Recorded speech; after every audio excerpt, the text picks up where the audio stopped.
The late afternoon sun filtered through the floor-to-ceiling glass of the Bennett and Clark boardroom, casting a golden hue over the long mahogany table. Eleanor Clark sat near the end, not at the table itself, but on a small side chair, deliberately placed there by her father, Charles Clark, like an afterthought. She clutched her notepad, scribbled with notes she knew no one would ask for. Her ideas were never invited, just tolerated. At the head of the table, Charles stood with his sleeves rolled neatly to the elbows, voice booming with pride and authority as he addressed the shareholders. Our numbers this quarter show resilience despite market fluctuations. We've stayed steady where others have sunk. A few polite nods. Then his tone shifted, sharper, cutting. He gestured loosely toward Elena, without so much as turning his head. And of course, we're grateful for everyone's contribution, even if some are still figuring out their role. Maybe social media and coffee runs are more their speed. A ripple of laughter followed from the left side of the table. Her cousins, her uncle's children, all dressed in corporate polish, all trained to mimic their father's arrogance. Eleanor's older brother Damien, seated just beside Charles, gave a smirk so faint it felt rehearsed. No one defended her. No one ever did. Eleanor kept her gaze low, jaw clenched. The burn in her chest wasn't unfamiliar. She'd felt it before. Every time she had tried to present a budget improvement plan, every time she offered a marketing idea only to be brushed off, she wasn't part of their world. She was merely in it.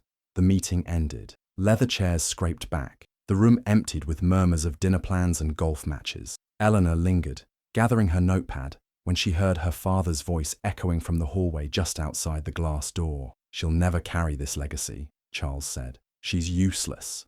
A fist slowly formed at her side. She didn't cry, not this time. She simply stood, adjusted her blazer, and walked out. That night, the city lights glowed dim through the window of her small apartment. She stood over a suitcase on her bed, tossing in clothes with precision, control. No tears, no chaos, just clarity. As she zipped it up, her eyes drifted to a framed photo on the nightstand. Her mother, long gone, holding her as a toddler at the company's old factory opening. She picked it up, held it close for a moment, then placed it gently in the suitcase. Outside, she paused on the sidewalk in front of the Bennett and Clark building, staring up at the gold-lettered sign, the same building she used to visit as a child, clinging to her mother's hand, dreaming of one day having an office on the top floor. Now, she saw it for what it was, a place that fed off her silence. "I'll never come back," she whispered, her breath fogging in the cold night air, "unless I come back to take it all." She turned and disappeared into the city. Elena was never the loud one in the Clark family, where Damien breezed through Ivy League schooling with the full weight of their father's money and approval, and Vanessa turned heads at board meetings with her flair for dramatics and designer heels. Eleanor moved like a shadow, quiet, careful, always observing. As a child, she was closest to her mother, a warm and intuitive woman named Margaret, who used to whisper, "You don't need to be loud to be strong." But everything changed when Margaret passed away suddenly from a stroke when Elena was just 13. After that, the house went quiet, not peaceful, just hollow. Her father, Charles, buried himself in quarterly reports and client dinners. The housemaids rotated in and out. Eleanor learned to raise herself between textbooks and silent dinners at a long polished table. Even then, she tried. At 16, she shadowed the HR department at Bennett and Clark for a summer. At 18, she interned in accounting. By 20, she was drafting internal memos no one would read and submitting marketing ideas that were never acknowledged. When she discovered a glaring error in a supplier invoice, nearly $80,000 paid twice, she rushed to her father, heart pounding with the thrill of helping the company. Charles didn't even look up from his desk. "You're being emotional, Elena. That vendor is a long-time partner. Stay." That phrase echoed in her head for weeks. Stay in your lane. As if she hadn't grown up in the halls of that company. As if the Clark name only meant power when attached to the right son, the right cousin. So when she left that night 2 years ago, she didn't just leave the company. She left her name behind too. Now in Chicago, she was Eleanor Fields. No boardroom whispers, no legacy to defend, just her work. She started at a logistics firm where no one cared who her father was. She listened, learned, and soon found herself in charge of a floundering division. She applied the same instincts she honed in silence for years. Analyze, observe, adapt. When the division turned a profit within 6 months, her name began to circulate quietly in business circles. At a networking dinner, she met Nathan Ross, a venture capitalist in his late 40s, known for mentoring unlikely talent. Where her father dismissed her for being soft, Nathan saw precision. He became her mentor, not just in business, but in strategy, confidence, timing. He pushed her to get certified in corporate restructuring, sponsored her for advanced analytics programs, and introduced her to people who listened when she spoke. She moved to a small tech startup as operations director. When their delivery pipeline collapsed under pressure, it was Elena who rebuilt it from scratch. Within a year, the company secured its first major investor, Nathan. Now, 2 years after walking away from everything she thought she needed, Elena sat in a downtown Chicago apartment filled with notes, plans, and quiet pride. She wasn't rich yet, but she was powerful in the way she'd always wanted to be. Not loud, not famous, just undeniable. One morning over coffee, she opened LinkedIn and froze. Bennett and Clark announces layoffs amid legal probe. She clicked through headlines. CEO Charles Clark questioned in embezzlement audit. Shareholders losing confidence after mass terminations. Anonymous whistleblower suggests internal fraud. Eleanor stared at the screen. The name, the building, the people, all crumbling. Her roommate, a graphic designer named Lila, glanced over her shoulder. "That's your family's company, right?" Eleanor nodded once. Slowly, Lila shrugged.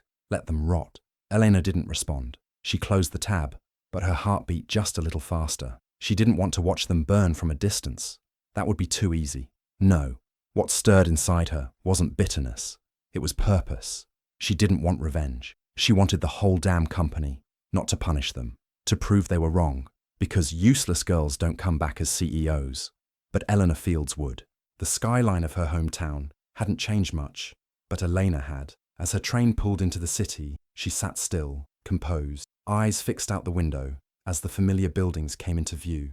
No welcome committee, no family hugs, just her and the plan. She didn't go near her childhood home, didn't contact anyone. Instead, she checked into a boutique hotel under the name E. Fields, ordered room service, and opened her laptop. The next phase began. Through Nathan Ross's investment firm, she moved swiftly. She filed the paperwork under a shell entity, EF Strategic Holdings. Quietly, she began acquiring shares of Bennett and Clark. The stock, once proud and stable, was now shaky and undervalued. Layoffs had triggered panic among shareholders.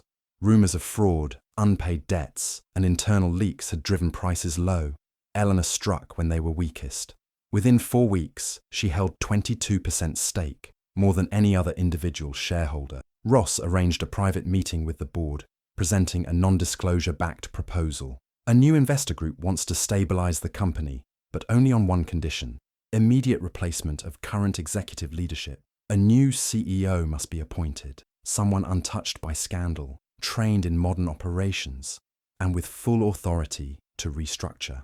The board resisted at first, especially the older members loyal to Charles. But desperation had teeth. The SEC was circling, suppliers were withdrawing, staff morale was in the gutter. There were whispers of a hostile takeover anyway. They had no choice. A vote was called. The motion passed. Barely. The boardroom was thick with tension when the door finally opened the following Monday morning. Elena stepped in, heels clicking against the polished wood. She wore a dark emerald suit, tailored, commanding, and carried no files, no briefcase, just confidence and memory. Charles Clark, once towering, now looked thin and uncertain in his seat, his face drained of colour.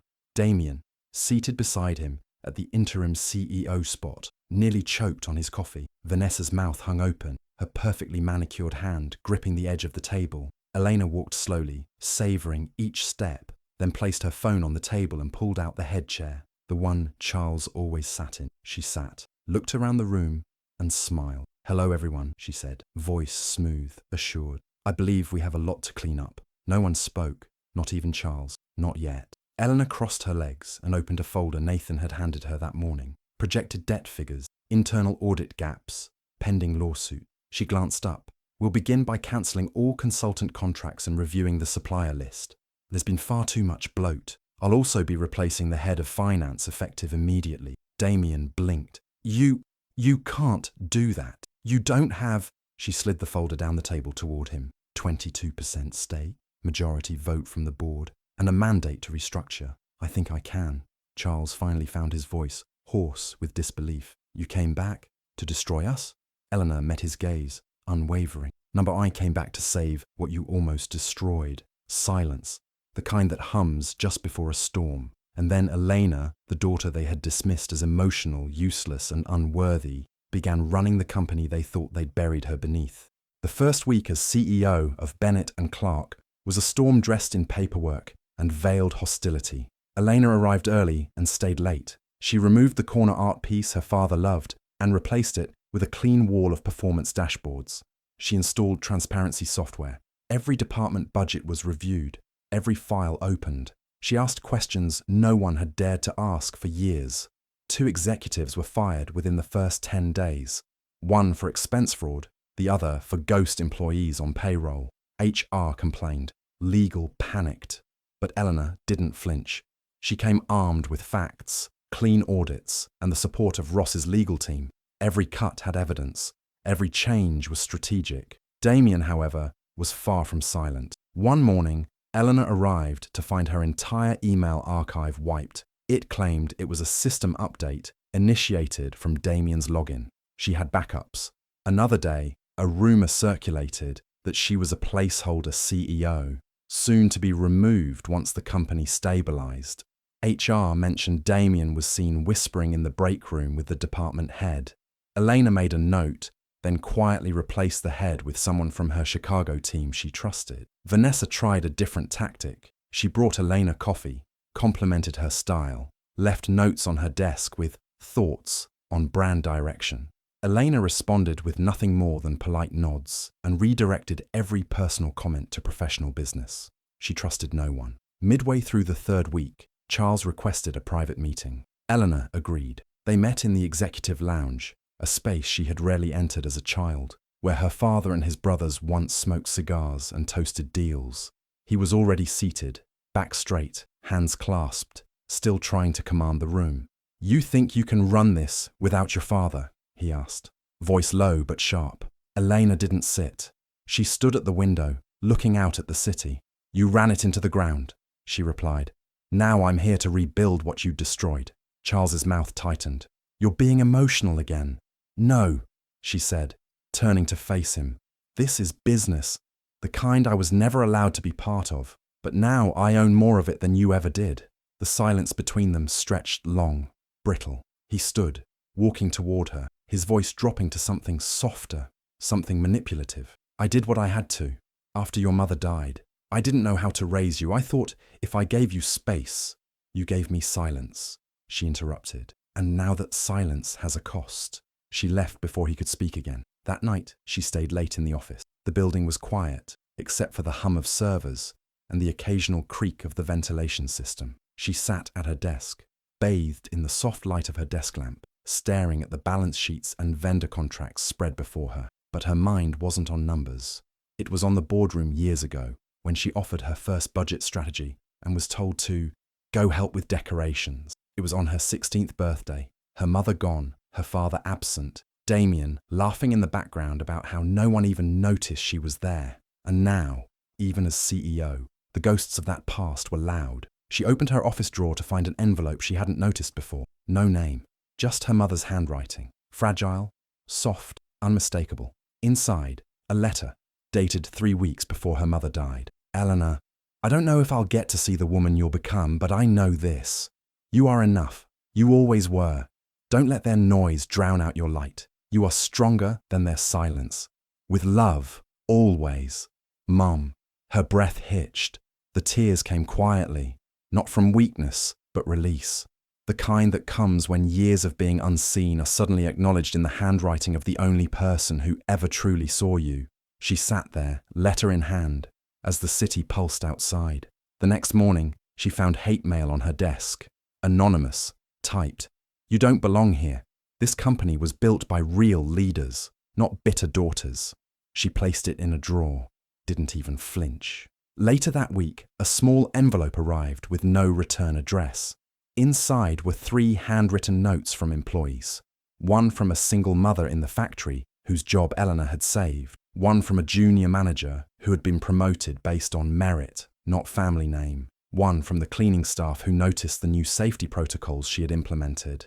Each message was small, humble, but real. They didn't say thank you in loud font. They said it in truth. It was enough. She walked into the next board meeting with her head high, her mother's letter tucked safely in her wallet and a new policy draft in hand. Because Elena wasn't just cleaning up a company, she was building the future they told her she didn't deserve to lead. The audit came in quietly, just as Elena had intended. It had taken weeks of encrypted communication, untraceable meetings, and NDAs, but the forensic accountant finally handed her a folder with everything she needed. Damien's fingerprints were everywhere. Over the past 6 years, he had siphoned over $500,000 from Bennett and Clark through ghost vendors and inflated invoices.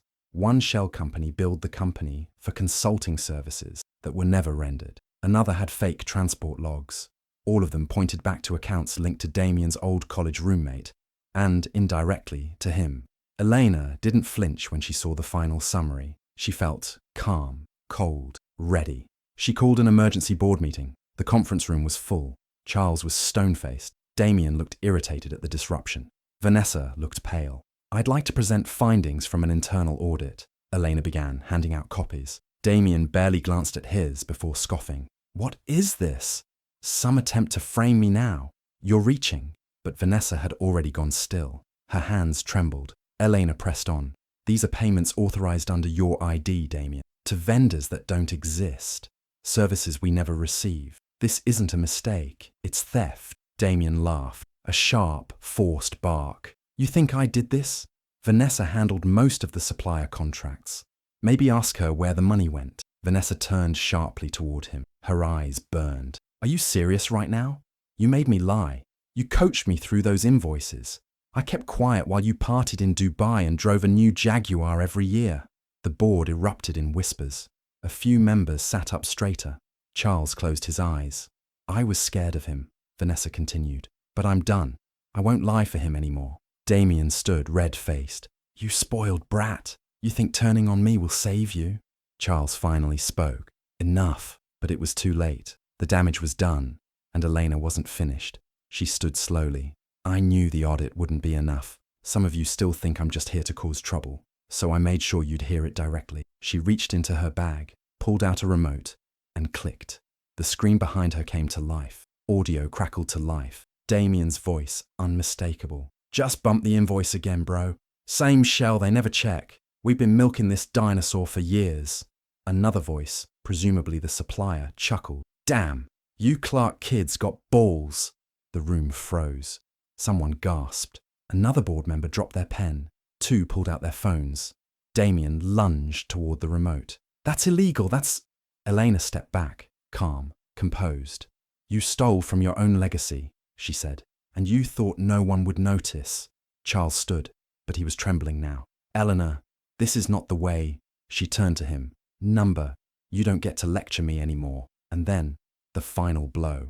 "I've also bought out the shares of 4 minor investors over the last 3 months," she said, turning back to the board. "That gives me control of 38% of Bennett and Clark." She walked around the table, looking each member in the eye. "I'm not your assistant. I'm not your intern. I'm not the little girl you dismissed." She turned and faced the room fully. "I'm the CEO and the majority shareholder. And effective today, Damien Clark is terminated, and criminal charges are being filed." Security entered the room on cue. Damien's protests echoed down the hallway, growing fainter with each step. No one stopped them. Eleanor sat back down at the head of the table. Her mother's bracelet clinked lightly against the table's edge. There was silence, then a single clap from a board member who had doubted her months ago, then another, and another. It wasn't thunderous applause, but it was enough. She had taken back everything they said she could never earn, and she did it with the truth. The fallout was swift and decisive. Within a week of the shareholders' meeting, Charles Clark submitted his resignation to the board without protest. There was no dramatic farewell, no speech, just a one-line email and a quietly packed suitcase. By the end of the month, he had left town entirely, relocating to a small property he owned in Vermont. No one begged him to stay. Damien was arrested 2 days later. With the evidence Elena provided and Vanessa's testimony, the fraud case was airtight. He was charged with embezzlement, money laundering, and corporate misconduct. His mugshot ran in the business section of 3 major newspapers. Vanessa, shaken but cooperative, met Elena in the CEO office one morning, expecting to be fired. "I don't trust you," Elena told her, "but I believe in second chances. If you stay, it's on my terms." Vanessa nodded, almost too quickly. "Yes, thank you." She was demoted to a mid-level project role, stripped of her authority, but not cast out. Elena watched her carefully, but saw for the first time real effort in her cousin's eyes. Guilt, maybe, or gratitude. Either way, it worked. Elena didn't stop there. She used her first CEO bonus to launch the Caroline Clark Women in Business Scholarship, named after her mother. It was designed for underprivileged young women interested in entrepreneurship and leadership. The announcement made national headlines. She also overhauled the company's outdated structure: remote work flexibility, merit-based promotions, a digital innovation lab to test eco-friendly textile solutions. Within 6 months, staff retention was at a 10-year high. Employee satisfaction surged. The media caught on. Articles began circulating with headlines like, "Elena Clark rewrites the rules of legacy leadership, from forgotten daughter to fearless CEO." A local news outlet did a feature titled, "The Reinvention of Bennett and Clark, the Woman Who Saved It All." And somewhere in the quiet of all that movement, Elena found peace. She still worked late, but now people knocked before entering. She still reviewed budgets, but now people listened to her suggestions before dismissing them. One afternoon, Nathan Ross stopped by unannounced. He stood in her office, looking around at the redesigned space, the sunlight, the sleek new layout, the hum of quiet productivity beyond the glass. "You've come a long way," he said with a smile. Elena turned from her desk, her expression soft but steady. "It's strange," she said. "Everything I wanted from them. I stopped needing it once I earned it for myself." He nodded. "I just gave you the door. You kicked it open," she smiled, "and bolted it behind me." They laughed. As Ross left, he looked back one last time. Caroline would be proud. Elena looked out her window at the city, not because it validated her, but because for the first time she felt seen.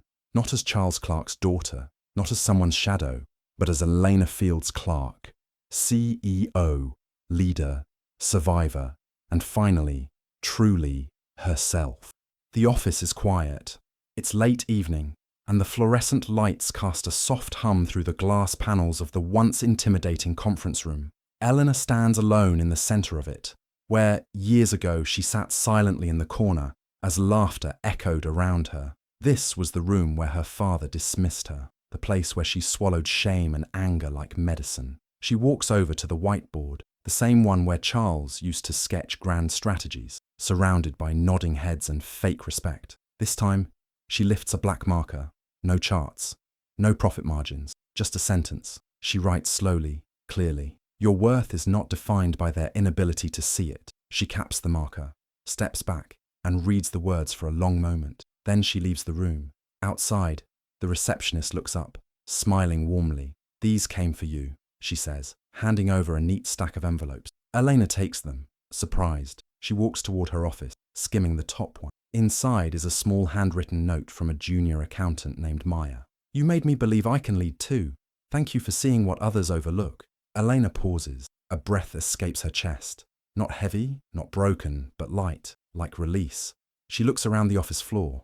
The lights are dimmed, but the energy is different now. Not cold, not fearful, just calm, empowered. She's not chasing approval anymore. She's not waiting to be invited to the table. She is the table. As she walks toward the elevator, her heels echo down the hallway, not with anger, but with certainty. The company didn't give her power. They only gave her the excuse to find it. The doors close behind her, and for the first time in her life, Elena doesn't look back, fade out.